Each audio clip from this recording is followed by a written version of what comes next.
Merry meet and welcome to Ariel's Corner. This is Ariel Gatoga, and we are streaming live on YouTube and on Twitch for Soulful Sunday. Yay! Moderating today on YouTube is the lovely Sarah, and moderating on Twitch is the lovely Shirley. Thank you so much, Sarah, and thank you, Shirley. Sorry, Shirley. It's just me and my brain today. Oh, I'm feeling a little jet lagged, I will admit, from the time change, and that's fine. I'm just going to go with it. But thank you, Shirley. Thank you. And thank you, Sarah. And thank you to everybody for joining us today for Soulful Sunday. I hope you're having a great day. I know I'm going to. I feel like I'm having a good day. A little bit woozy, but very good.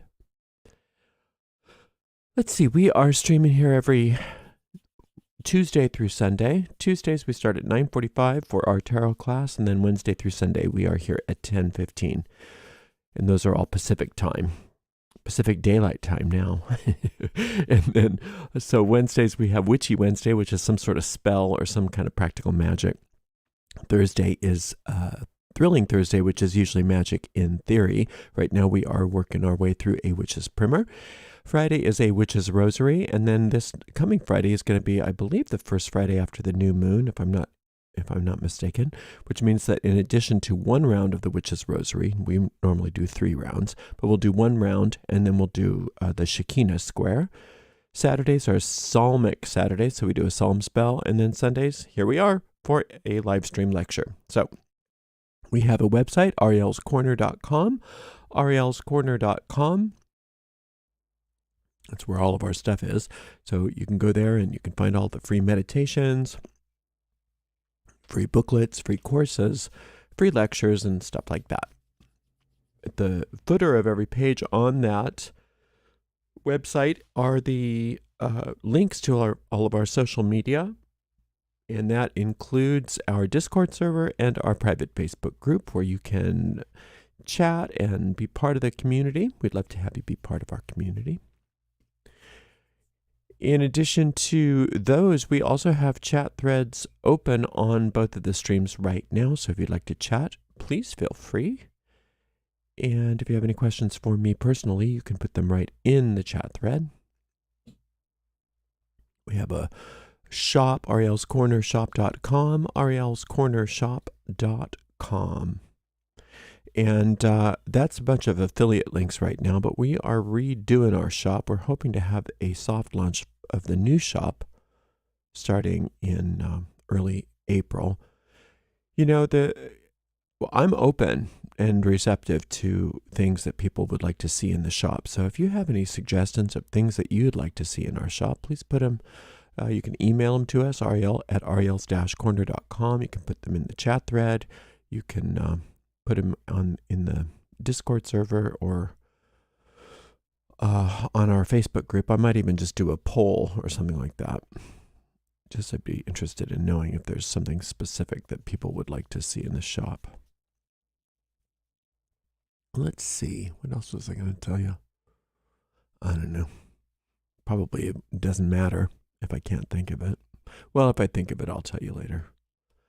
All right. Well, I think that did it. Let's go ahead and get started. If you're in a place where it is safe and appropriate, please close your eyes and begin to take some nice, long, slow, deep, relaxing breaths in through the nose and out through the mouth. With every inhale, feel more light and peace entering your body and mind. With every exhale, feel like you're able to let go of all tension from your body, along with anything that you do not want in your mind. Inhaling light and peace, exhaling as you let go. We picture ourselves on top of a beautiful mountain in the center of a circular grove of trees. In the center of our circle, a bonfire blazes forth, lighting us and the grove with a sacred golden light. This is the light of perfect love and perfect trust that easily and efficiently burns away everything that is unlike itself, leaving us safe and serene.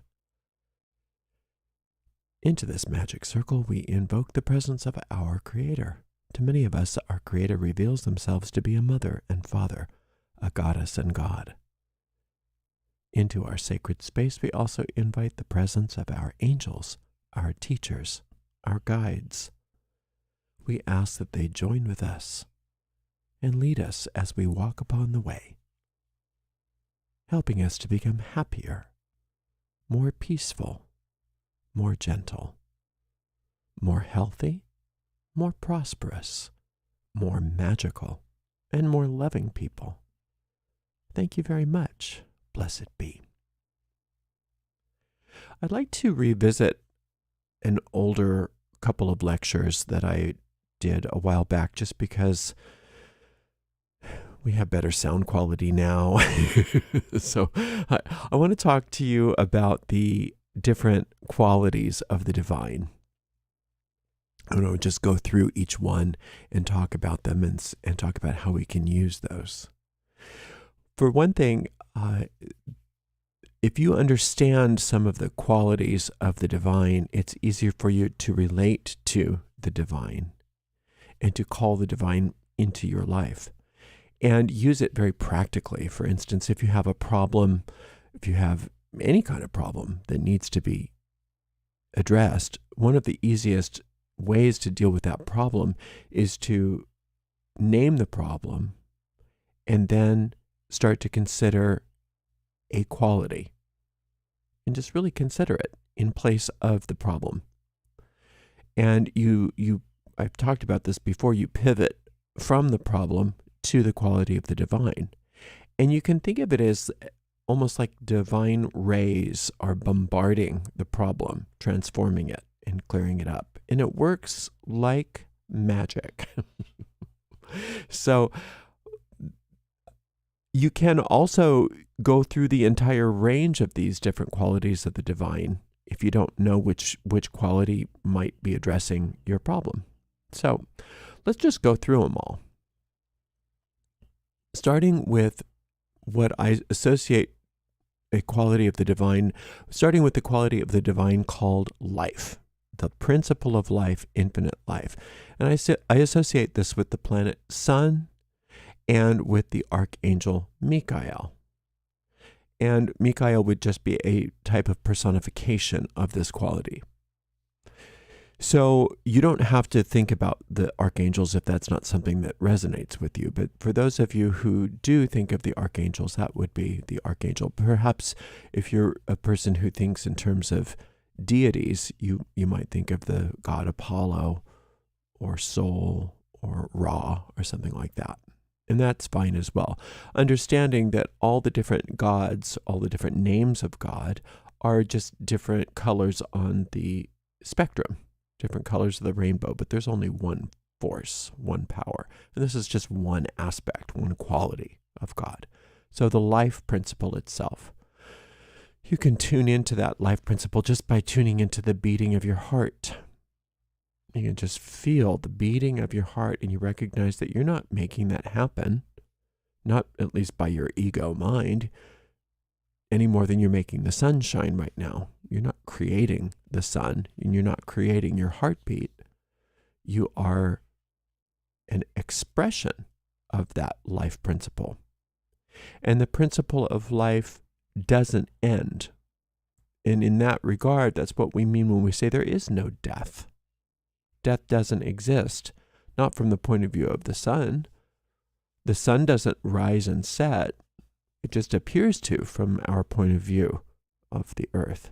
It looks like the sun comes and goes, rises and sets, but from the sun's point of view, it's just eternal. It's just constant. Now, even in the case of the physical sun, yes, the sun will have a lifespan. The sun will eventually die. But life won't die, because the sun is simply a symbol of what we might call the eternal sun or the universal sun, and that which is the source of all that is.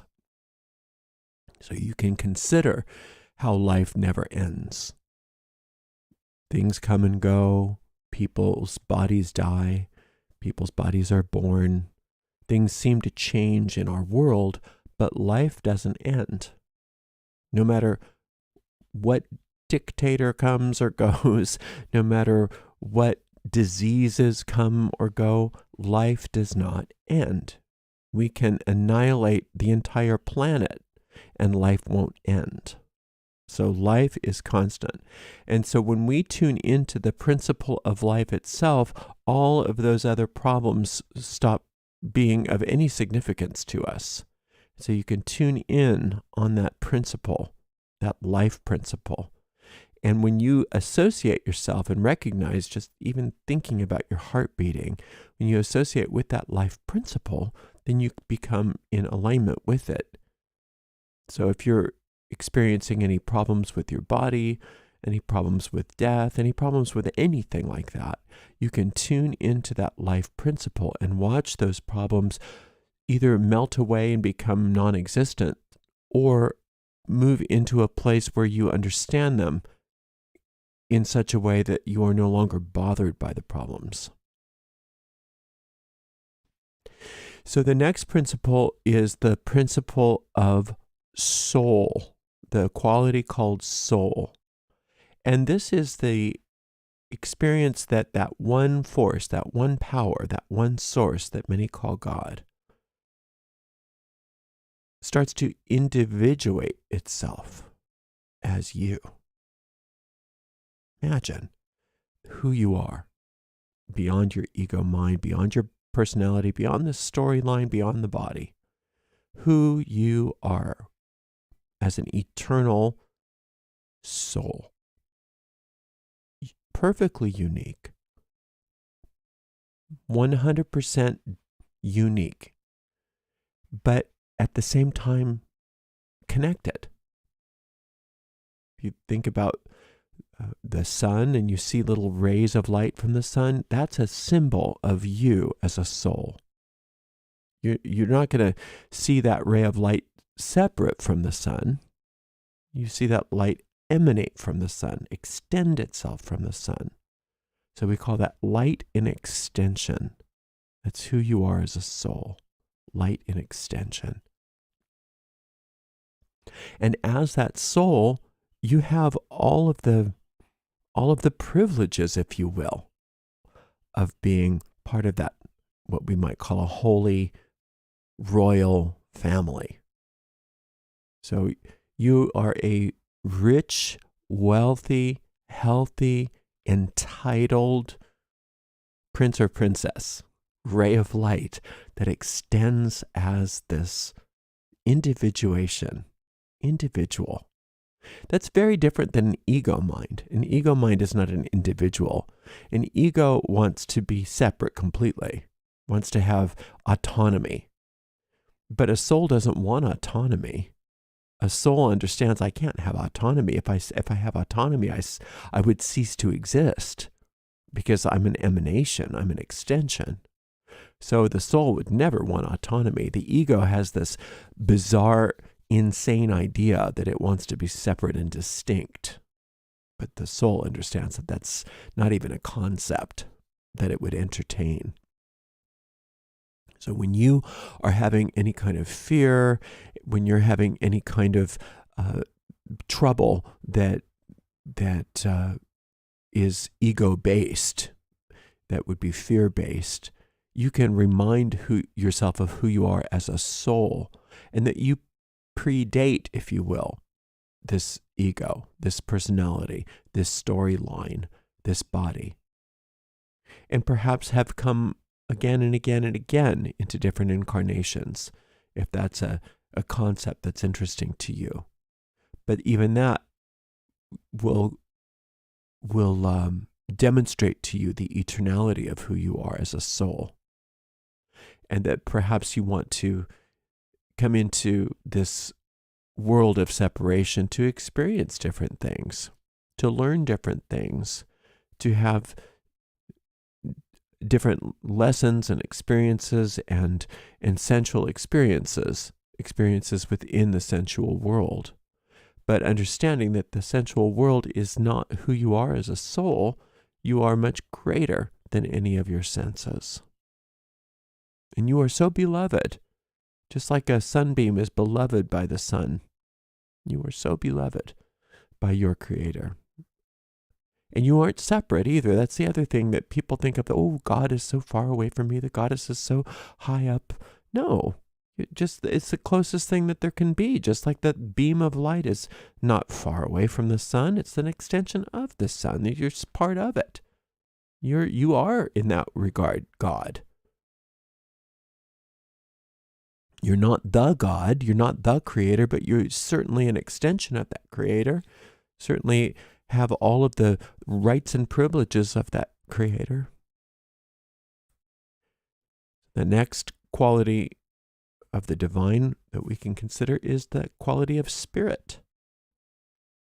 And spirit is who and what you are as the fabric of your being. God is spirit, Goddess is spirit, you are spirit, we're all spirit. Spirit is related to, I forgot to tell you, the soul is related to the moon and to the archangel Gabriel. Now, spirit is related to Mars and to the archangel Samael. And that's because spirit is unassailable. Spirit can't be destroyed. Spirit is completely infallible. And there's absolutely nothing that can come up against spirit. And it's good to know that's who you are. That there's nothing to fear because you are spirit. To try to attack spirit is similar to shooting bullets at a beam of light. It doesn't do a thing to it. There's nothing in this world that can harm you because you are spirit. And when you feel vulnerable, when you feel like you're capable of being harmed or attacked, you have the ability to realign yourself with that concept of spirit.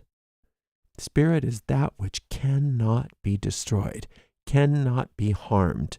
You rip away everything that you can think of from the world, anything that can die, anything that can be changed, anything that can be destroyed. And what's left over is you as spirit. So you as spirit not only are eternal and infallible and unassailable, but eternal and eternally beautiful, shining light as spirit. So that's where sometimes we get this idea of spirit as being Mars, as being this divine warrior. But remember that the angelic understanding, Samael, as the angelic understanding of what war is, or the warrior is conquering in a way that everybody wins, conquering in a way that all is well. That's something that we can't conceive of from our perspective as separated selves here, egos here in the world. We only think in terms of winners and losers here. But from an angelic point of view, there is no losing.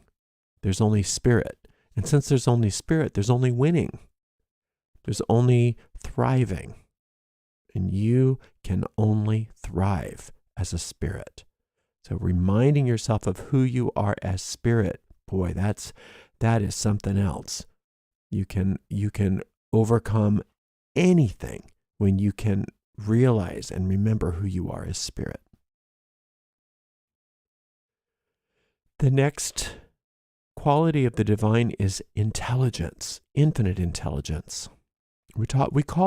Remember all of these different qualities are names of God. You can call it on God with Hebrew names, like in the tree of life, but names of God. And again, God isn't a gender. God is godness. It's the quality of being God. It's the quality of being the source, the force, the singular force of all life. So these are names of God. And so infinite intelligence is the name of God that I use a lot, just because it is Mercury. It is the planet Mercury. It is the archangel Raphael. And just like in angelic magic, the the planet Mercury is the messenger of the gods, and Raphael is the messenger of the gods. If you don't know what else to go to, you go right to Mercury, and Mercury takes care of it for you. So you can never go wrong with thinking in terms of God as infinite intelligence. Think about infinite intelligence, the quality of the divine that knows how to create babies from embryos and planets to revolve around a sun, the mystery of cell mitosis and photosynthesis and the creation of stars and galaxies, and all of this infinite intelligence that science is barely scratching the surface of discovering. And science is not at odds with the divine. Science is discovering the divine as science discovers infinite intelligence. And no matter how people might want to say, oh, there's divine chaos in the universe, science can't ever prove that. Because the more you try to see that there's divine chaos in the world, you recognize how much order there is in the world, in the universe. Everything works perfectly. Everything works absolutely perfectly. And you can go into microscopic levels of things and see how things operate. And it knows exactly what it's doing. You can look in nature and see how animals have an innate understanding of what to do and how to do it. So there is nothing but infinite intelligence. And that same intelligence is operative in you. So if you have a problem that just seems to confound you and you think, this is unsolvable, there's no way out of this one, just remind yourself of infinite intelligence. Infinite intelligence knows how to create an embryo out of a baby. Infinite intelligence knows how to create a baby out of an embryo. What makes you think it can't figure out this problem? This problem is divinely outmatched. So if you can get out of the way and you can align your mind with infinite intelligence, the problem's already solved. You realize it's already solved, and it's just a matter of you aligning with the solution. Infinite intelligence. The next quality of the divine is divine truth, perfect truth. Truth. Truth, if you call upon and invoke that quality or the name divine truth, anything that's not true falls away. Truth starts to reveal itself to you. Many times we are stuck in problems where we just don't understand something, or somebody might be lying to us, or things are obscured. Things don't make sense. We're stuck in an illusion of some sort. Well, divine truth, we associate that with the planet Jupiter and the archangel Sachiel. Divine truth just reveals what is real, even in the midst of the most prolific manifestation of illusion. Those illusions are prolific. They just seem to go on and on and on, those illusions. But you call upon divine truth, and that truth literally sets you free. Because truth is true no matter what anybody says or does. There's no voting about truth. You cannot use any kind of act of Congress to make something untrue. So no matter what it is, that truth will always prevail. And all you must do is to align yourself with what is true and call upon divine truth, and it will reveal itself. Interestingly enough, the planet Jupiter and the archangel Sachiel are also associated with justice and with prosperity, which means that if there's some financial problem, it's because you need more truth. If you need to be associating yourself with what the truth is in that situation. If there seems to be injustice, that means you need to be associating yourself with what is true. So you call upon truth. You allow truth to reveal itself rather than you thinking you have to come up with what's true. You allow truth to reveal itself in any situation, whether it be a financial problem, whether it be a legal problem, whether it be a problem of injustice, and all becomes well. All turns into what it is rather than what you think it is. We want truth to be revealed in any situation. And truth is constant. Truth doesn't come and go. Truth is constant. So the truth of infinite intelligence is also on the tree of life called mercy. Truth is merciful. People say, oh, you can't handle the truth, or the truth hurts. That's not accurate. The truth is always divine mercy. The truth always, if it's revealed as true, as divine truth, it always brings mercy. It always brings healing. It always brings goodness and joy. So the real truth doesn't hurt. It might hurt the ego in the moment, but the ego isn't true. It always brings relief. The next quality is the quality of divine love. Love we associate with the planet Venus and the archangel Anael. Love is the ultimate healer. Love really is the ultimate on the tree of life. It's called victory. Because love does conquer all, but doesn't conquer in the same way that Mars does. Love conquers in a way that outlasts everything else. Love is always the constant truth underneath any situation. For instance, if you're trying to relax your body, notice that peace isn't something you create, it's something that is left over once the tension's gone.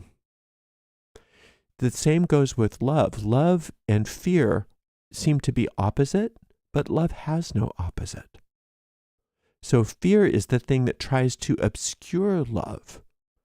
But once fear is resolved, once fear falls away, and fear and tension are synonymous, all that's left is the truth of the love that exists underneath everything. Love is the force out of which you are created. The reason why the sun shines as you is because it loves you. So the fact that you are loved and you are created out of an act of love is a given. It's an esoteric truth. It's an occult truth. And the reason why it's occult is because that's a hidden truth in this world. In this world, we believe that we have to earn love. In this world, we believe that we are unloved. In this world, we believe that love is a very rare commodity. But that's because it's hidden in this world. So we need to find the occult truth, the hidden truth, that love is the only thing that exists. Love is the power out of which we are created, so that is the very essence of who we are. Anything that looks like fear is not real. It seems real in this world, yes, but when we're afraid, it's because it's time for us to consider that quality of the divine that is called love. We need to feel the love that the universe has for us, and as a result, we can automatically understand that our response to any situation, once we realize who we are, is love. The reality is, and people don't want to hear this, but it's the way it is that anything that's going on in the world that's not love wants to be love. Anybody that's acting out evilly, selfishly, brutishly, they just seem like they have absolutely no redeeming qualities about them. It's because they need love. They want love. They're crying for love in the only way they know how. So our response, once we understand who we are as love, is to bring love to every situation. But we won't do that until we accept the love that is for us. We can't love until we are loved. So our first response should be in any situation to accept the love that the universe has for us, that our Creator has for us. And then our natural response is to give that love. But you can't give something that you don't have. So first you have to realize who you are as love. And then you respond to any situation with love. And love really does conquer any situation, any problem, no matter what it is. And that's not because love is wimpy, as this world wants you to believe it is. It's because love is fierce. The next quality of the divine is called law. There are laws in this world that are at odds with the laws of the divine. And that's where we have a lot of dissonance in this world rather than harmony.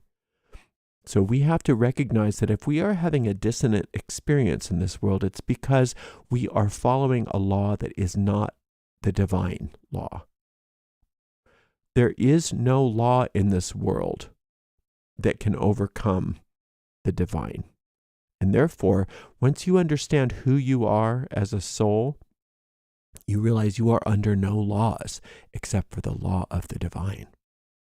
When you realize that you are under no law except for the divine, all of the laws of this world either fall in line with that divine law or they disappear from you. So if you're at odds with the law in this world, you must come in alignment with the divine law. And then the laws of this world start to work on your behalf. You become in alignment with those laws. Or you have those laws completely disappear from you altogether. Either way, the divine law is what prevails. There are laws of the divine. There are, these laws of hermetics. There's laws of cause and effect, which is the bottom line law in this universe. There's laws of polarity in this world. There are laws of vibration. There are laws of gender. There's all kinds of laws which are different expressions of the one divine law. But when you recognize that God's laws are your laws, you fall in line with those laws and you become magnetized to them and they work for your benefit. But if you are out of alignment with the laws of the universe, the divine laws, then nothing works for you. So if you're having things that just seem to never work for you, I can't get anything to work, that's because it's probably time for you to call upon divine law. And you can just say, and this is the law, this is the divine law, the principle of law is governed by Saturn and the archangel Cassiel. And you can call upon divine law in any situation that doesn't seem to be working out for you. I call upon divine law. Divine law prevails here. Only divine law prevails. I'm under no laws except for the laws of the divine. You just keep your mind focused on divine law, and that divine law starts to demonstrate itself to you. In the Psalms, God is called the Lord often. And you can think of the Lord as being law. Instead of thinking about it as being some man in the sky, think of it as being divine law. The Lord is law. So when I say the Lord, I'm just talking about the law. And the law is something that cannot be, you cannot go up against it. It's impossible. And so if you're having problems, it's because you're trying to go up against the law. So you just bring yourself in alignment with the law, and you understand that the law of the divine is something that makes you feel good. It's something that brings you joy. It's something that brings everything into perfection for you, because that's the law. The law is that you be happy. The law is that you be fulfilled. The law is that you be joyful and free. And so if things don't look like that in your life, it's because you're trying to defy the laws of the universe.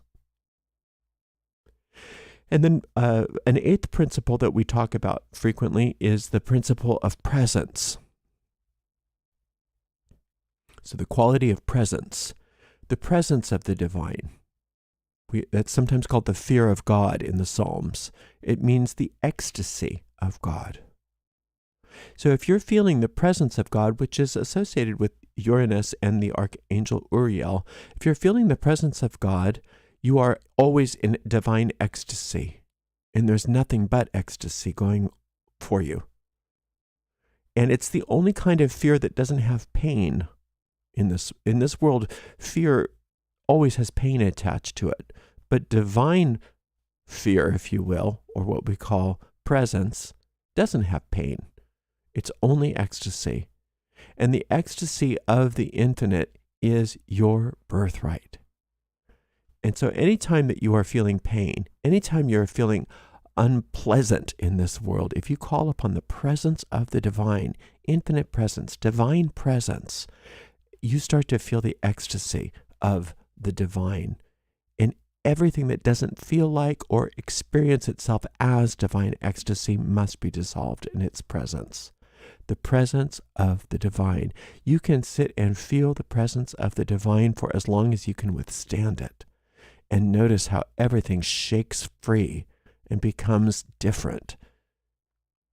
As you start to experience your life as divine ecstasy, everything that's unlike ecstasy starts to lose its appeal to you. And then everything starts to align with that divine ecstasy, and the things which bring you the greatest joy are the things which start to manifest for you.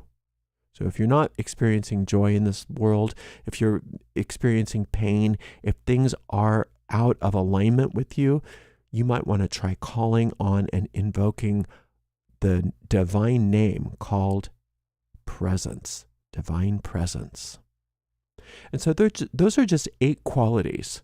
And there can be a myriad of different qualities of the divine, but those are 8 that are very important for you to work with. And if you just work with those qualities, either singly or all at once, just go through all 8, you will notice that instead of thinking about your problems, instead of thinking about what's not working in your life, you start thinking about those things, everything starts to change and starts to reflect the way that it's supposed to be for you here.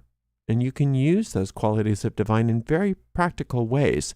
And we talk about those in different parts of the courses that we have here at Ariel's Corner, one of which is the basic angel magic course. But there's a lot of times that we talk about the qualities of divine, even including psalm magic. When it's talking about the name of God, we're talking about those qualities.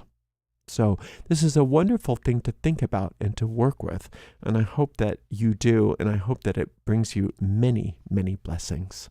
Thank you so much for spending some time with me. Until next time, blessed be. Okay, let's see here. So by calling upon the angel Sakiel to dispel these illusions and spells, is this instantaneous? That's up to you. That's up to you. Don't see, but the thing about is this instantaneous? That's putting you right into that fear again. You're not thinking about truth then. You're thinking about, well, it's obviously not true because look, it's not instantaneous, right? It's instantaneous to the degree that you're able to realize these things. So don't worry about instantaneous. Instead, focus on the quality. Don't. When you start thinking about, well, is it working? Is it working? You're not thinking about the quality. You're thinking about it's not working, or is it working, or you're thinking about your problem, right? So you're thinking about the problem instead of the quality. Instead, what you need to be thinking about is the quality and not the problem. How do we love a narcissistic? I think you mean a narcissist. Like even with unconditional love, I found it hard. Should we love them from a distance? Well, yeah, if you're involved with a malignant narcissist, usually the best thing you can do for yourself is to get out of physical proximity from them. You'd have to take care of yourself first. So you're not supposed to learn necessarily know how to heal a narcissist. That's not necessarily something that you have to know how to do. You have to take care of yourself first. And you can love them from a distance, but first thing you need to do is take care of yourself. So if you're in a situation where you're in a toxic environment, you need to remove yourself from that environment if you can. And usually one of the best things you can do with a narcissist is have no contact with them. And that's not at odds with love. That's that's the most loving response, both for yourself and for them, is to get out of their proximity. So I just call upon divine presence, just say it aloud. No, you don't just say it aloud. It's not superstition. It's not like some magic word. It's something that you have to consider. It's something that you have to spend time with, like we just did. You have to spend time with it. You have to sit in its presence. You have to consider these things. You have to bring your mind to the thing. So yeah, you can call upon the name, but then you have to consider what that name means and really focus your mind on that quality rather than on whatever the problem was. So you don't want to be superstitious about magic and say, I call upon divine love. I call upon divine love, as if the word itself is all that you need. It does help to call upon it out loud. Yes, it can very much help to have those vibrations of the word divine love. And you can even chant that just to focus yourself. But you need to focus your mind on what divine love means and start coming up with these ideas on your own. And when you do that, then what you're doing is you're pivoting from the problem to the quality. And then that quality in and of itself starts to heal the problem, because you are focusing on the truth of the situation rather than the illusion. So hopefully that's helpful. So how do you call upon divine presence correctly? I don't know what you mean by correctly. You don't. The presence is there. What you have to do to call upon it is to experience it, is to feel it. So you call upon divine presence, and then you start to feel it. You start to feel the presence of the divine presence, that which is divine, that which is the source of your life, that which is creating your heartbeat, that which is creating the hairs on your head, that which is creating the spinning of the world. All of those things, that's the presence of it. You start feeling that as your experience, rather than the experience of whatever it is that is the problem. So don't think about superstition. Don't think about some separate entity that you're calling into a magic circle. That's superstition. You are calling upon an experience of something that's already there by altering your focus and starting to consider something greater than what the experience that your experience is. So there's these different qualities that we're talking about, and you can focus on each of those qualities or one of those qualities as a focal point for your mind, so that you can experience that quality on a deeper and deeper level. And that's not something that's far, far away from you that you're calling into your experience. It's something that's already there that you've been unaware of. And so the more you consider it, the more your awareness fills with that, and the less that you're focusing your creative energies on the problem, and you're focusing your creative energies on the solution. Hopefully that's helpful. Those are good questions, but I sometimes worry that I'm creating more superstition rather than help when I talk about things. And we're not here to... Superstition is believing that there's some sort of external thing that's going to come in and fix something for you, and you don't want that. You don't want superstition in your magic. You don't want to think that the word divine presence is some sort of magic spell that in the words itself. The words will help, but you want your magic spell to be something that's internal, that you tune into. Think of a radio dial. You're tuning into something that's already a part of who you are. So that presence is something that you just have blocked out of your mind over time, because you're focusing on externals. So now you're going to turn your focus on the presence itself and experience the presence instead of the externals. And you're going to realize how much that presence has always been there and has always been available to you, but you haven't been noticing it. Hopefully that helps. All right, great questions. Thank you so much for being here. Thank you to the amazing moderators, Sarah and Shirley, and we will see everybody on Tuesday for tarot class. Until next time, blessed be.